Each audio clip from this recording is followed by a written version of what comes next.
पहले भी कहा था और आज भी कह रहे हैं कि कोलकाता पुलिस से बहुत बड़ी गलती हो गई है। नए नए बने सीएम शुभेंदु अधिकारी को खुश करने के लिए, उनके आगे पीछे घूमने के लिए कोलकाता पुलिस ने गलती से एक ऐसे मासूम शख्स को पकड़ लिया जिसे वो अपराधी बनाकर पेश करना चाह रही थी। वो तो भला हो कि इस पूरे कहानी में सीबीआई की एंट्री हो जाती है और खुद जो राज सिंह है वो वीडियो जारी कर कर क्या बातें बोलते हैं, पहले वो सुनिए, फिर आपको आगे कहानी समझाते हैं।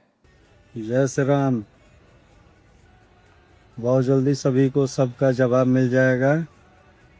कृपया थोड़ा धैर्य बना के रखें और मीडिया जवाब देने आ रहे हैं, कुछ दिन का इंतजार कीजिए।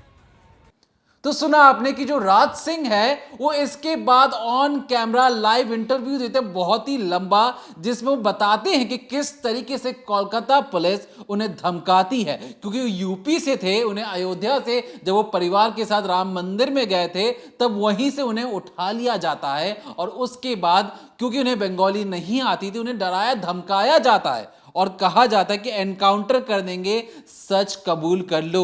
लेकिन जिस तरीके से हमने भी जब जांच पड़ताल की तब हमने पहले दिन ही बोल दिया था कि कोलकाता पुलिस से भारी मिस्टेक हो गई है, क्योंकि तमाम जो सीसीटीवी फुटेज आए थे जब शुभेंदु अधिकारी की पीए की जब हत्या हुई थी रात के 10 से 10:30 के बीच में, उससे ठीक पहले ये बलिया में अपने घर पर मौजूद था, जो कि वहां से लगभग 600 से 700 किलोमीटर दूर है। तब हमने सवाल उठाकर पूछा था कोलकाता पुलिस से कि आप समझाइए और बताइए लोगों को कि किस तरीके से ये जो शख्स है ये बलिया से कोलकाता पहुंच गया। ऐसा कौन सा रॉकेट लगा था इसके पास कि इतने आसानी से इतने कम समय में वहां पहुंच गया। लेकिन कोलकाता पुलिस ने जवाब तो नहीं दिया। लेकिन जब कोलकाता पुलिस से इस केस को छीना गया, सीबीआई को सौंपा गया, तो एक एक सबूत सामने आने लगे हैं और बताएंगे इस डिकोडिंग क्राइम के जरिए कि किस तरीके से गलती से एक शख्स को पकड़ लिया गया और उसके बाद पूरी कहानी पलट गई। सीबीआई ने उस शख्स को छोड़ दिया है जो असली अपराधी है। जानिएगा अब इस डिकोडिंग क्राइम के जरिए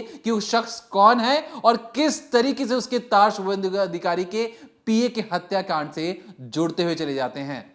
तो राज सिंह कहिए या राजकुमार सिंह कहिए, ये दो वो नाम थे जिनको लेकर कोलकाता पुलिस कंफ्यूज हो जाती है और जाकर राज सिंह को अरेस्ट करती है और साफ तौर पे डंके की चोट में कह देती है कि हमने चंद्रनाथ हत्याकांड जो हुआ था उसको सुलझा लिया है और असली मास्टरमाइंड, असली आरोपी यूपी के बलिया से अरेस्ट हो गया है। बल्कि उसके सीसीटीवी जब उसके परिवार वाले बाद में वायरल करते हैं, दिखाते हैं कि वो शख्स उस वक्त वहाँ मौजूद था, तो ये भी कहा गया कि हो सकता है वो वहाँ शूटिंग के दौरान गया ना हो, लेकिन घर से बैठकर शूटर्स को आदेश दे रहा हो।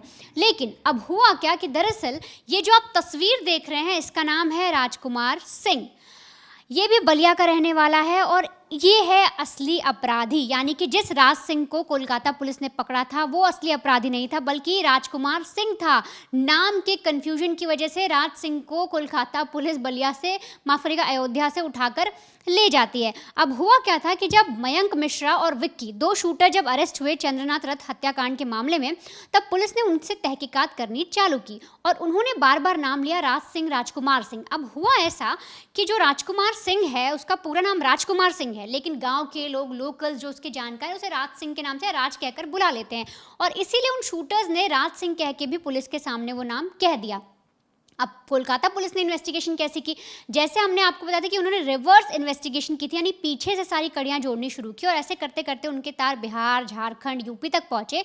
और यूपी में जब बलिया में उन्होंने पता करने की कोशिश की तो राज सिंह, ये जो जिस शख्स को आपने देखा, इसका बैकग्राउंड भी क्रिमिनल से भरा ही हुआ है, क्योंकि इस पर भी हत्या का आरोप लगा हुआ है। और इसके भी जब पीछे इसकी पूरी पटकथा पड़ी गई, इसके बारे में समझने की कोशिश की गई, तो पता लगा कि इसकी भी हिस्ट्री कोई साफ सुथरी नहीं है और कोलकाता पुलिस ने जल्दबाजी में इसको अरेस्ट कर लिया। बल्कि इसके तार इस केस से जुड़ते ही नहीं हैं। असली जो मुजरिम है वो है राजकुमार सिंह। अब जब सीबीआई की एंट्री हुई, सीबीआई ने जब पूरी तहकीकात की, सीसीटीवी देखे, परिवार से बातचीत की, क्योंकि जो सीबीआई की बाकायदा पूरी टीम थी वो राज सिंह के परिवार से बात करने गई थी, उसके रिश्तेदार से। वो जहाँ जहाँ गया वहाँ वहाँ भी पड़ताल की और ऐसे में इनपुट ये मिला कि राज सिंह तो उस वक्त वहाँ मौजूद नहीं था, उसके फ़ोन पर, उसके किसी भी चीज़ पर इस पूरे हत्याकांड का कोई लिंक नहीं मिलता है सीबीआई को। अब सीबीआई के लिए कंफ्यूजन होती है कि आखिर वो शख्स है कौन, असली मुजरिम है कौन। तो जब वो फिर से मयंक जो एक शूटर था और एक जो विक्की शूटर था उनसे तहकीकात करते हैं, तो ओरिजिनल नाम राजकुमार सिंह जब निकल कर आता है तो पुलिस उसके बारे मतलब सीबीआई उसके बारे में जब इन्वेस्टिगेट करती है तो पता लगता है कि जो इसके पिता हैं राजकुमार सिंह के, उन्होंने जब राम मंदिर बन रहा था अयोध्या में तो वहाँ पर इलेक्ट्रिशियन का काम किया था। और जाकर जब उनसे पूछताछ की जाती है तो वो खुद बताते हैं कि जब हत्याकांड हुआ चंद्रनाथ रथ का, तो उससे 3 दिन पहले ही जो हमारा बेटा यानी राजकुमार है वो यहाँ से चला गया था। हमने बहुत पूछा लेकिन उसने हमें कोई डिटेल नहीं बताई। वो अक्सर ऐसे कुछ कामों पर जाता रहता है लेकिन हमें उसके बारे में कुछ पता नहीं। यहाँ तक कि उन्होंने बताया कि उनका बेटा ग्रेजुएट है और अपने बेटे से उनकी कुछ खास नहीं बनती, उनका बेटा उनसे इतनी बातें नहीं करता बल्कि उसकी माँ से ज़्यादा बातचीत है।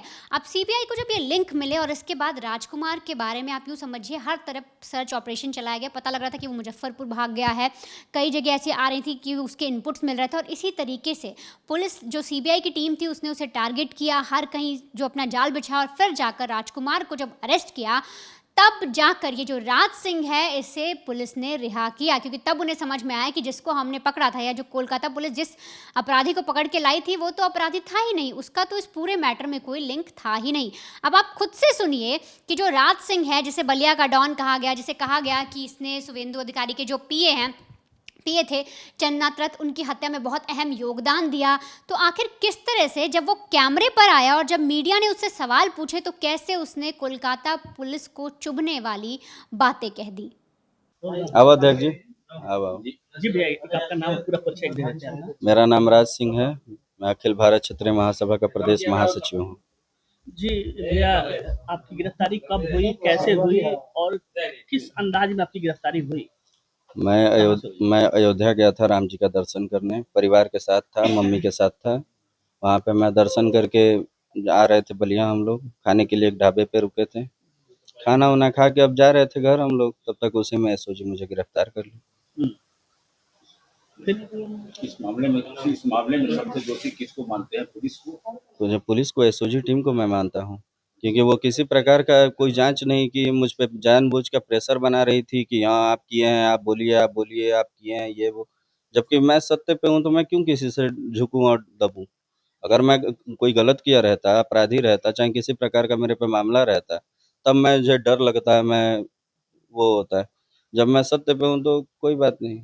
जी, किस तरह का दबाव आप पे बना रहे थे लोग? अरे मुझे डराया जा रहा था सर, जी, डराया जा रहा था कि बोलो बोलो, झूठ बोलोगे तो गोली मार देंगे, एनकाउंटर कर देंगे। तो हम कहें कि जो है सर सामने है, मेरा फ़ोन ले लीजिए, मेरा सारा कुंडली निकाल लीजिए, कोई ऐसा एक प्रकार का कुछ नहीं है मेरे प्रति। क्या ये अपराध को बोलने के लिए पूरा दबाव आप पे बनाया बहुत बहुत प्रेशर बनाया गया, लेकिन यही है कि महादेव का आशीर्वाद था और मैं किसी से डरा नहीं, दबा नहीं। सीबीआई पे कितना भरोसा रहा? सीबीआई ने अगर ऐसा रोल नहीं प्ले किया होता तो नतीजा कुछ और होता? सीबीआई, मैं तो बोल रहा हूँ कि सर अगर सीबीआई नहीं आई होती तो मेरे जैसे निर्दोष लड़के का एनकाउंटर हो गया होता। मैं बता रहा हूँ, इतना ज़्यादा प्रेशर मेरे पे बनाया गया था।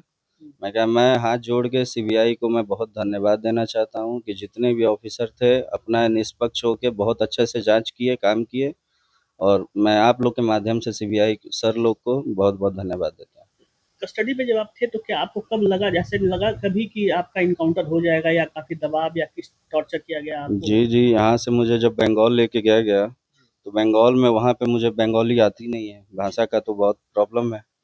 तो वहाँ पे वैसे ही कुछ ऐसे जैसे अपराधी के नज़र से देखना, किसी को जलील नज़र से देखना, ये सब तो हम लोग को पता है क्योंकि हम लोग शुरू से देख रहे हैं राजनीति क्या है क्या नहीं है।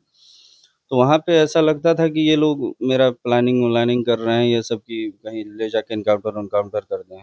लेकिन ये तो बढ़िया है कि मेरे परिवार वाले, मेरे जो परिजन हैं, मेरे खास मेरे लोग हैं, वो लोग आप लोग के माध्यम से वहाँ पे अपने आवाज़ पहुँचाएँ कि हाँ भाई सीबीआई में जांच हो। तो सीबीआई के जब मैं आया अंडर में, तो मेरे साथ किसी प्रकार की कोई बदतमीजी नहीं हुई। वो लोग निष्पक्ष होकर अपना जांच किए, मेरे से जो पूछे मैं बताया, और मैं आप लोग के सामने बाइज्जत बरी हूँ। जी, ये बहुत ही हाई प्रोफाइल मामला था, जो सीधे-सीधे आज मुख्यमंत्री के पीए से जुड़ा हुआ मामला है। और इतने बड़े मामले में अगर इतनी बड़ी चूक को कैसे देख रहे हैं कि आपका दूसरे नाम की वजह से आपकी गिरफ्तारी हो गई, तो इतना बड़ा चूक को कैसे देख रहे हैं इतने हाई प्रोफाइल मामले में? ये दुर्भाग्य है हमारे प्रशासन का, जी, ये हम लोग के उत्तर प्रदेश के प्रशासन का, ये हम लोग हमारे जैसे मामूली इंसान, नॉर्मल इंसान का दुर्भाग्य है कि हमारे देश में ऐसे भी प्रशासन है कि जो जांच नहीं करके और किसी भी बेगुनाह को भट्टी में झोंकने का काम है। बस यही।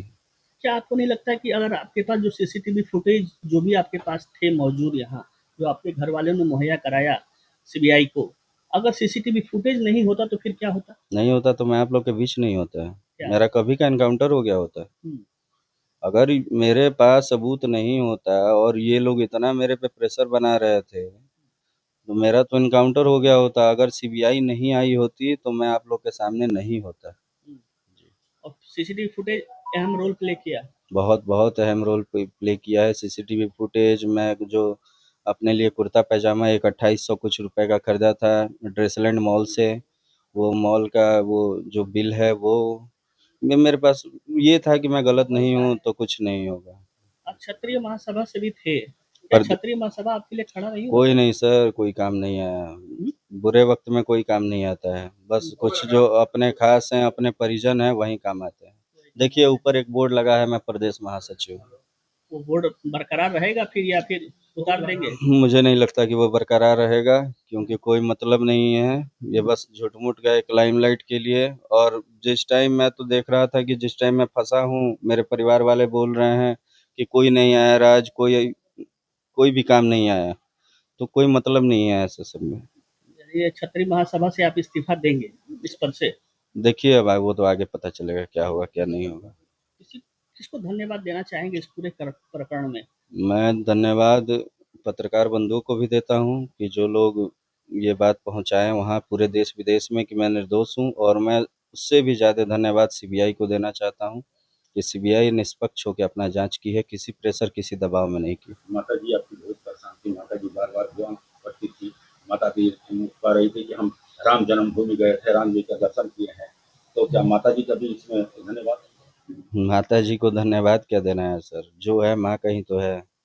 अब माँ से बड़ा कुछ नहीं है। मुझे पता था कि मेरे माँ का आंसू व्यर्थ नहीं जाएगा, और श्री राम जी का मैं खुद भक्त हूँ, अपने भक्त के साथ कुछ गलत नहीं होने देंगे।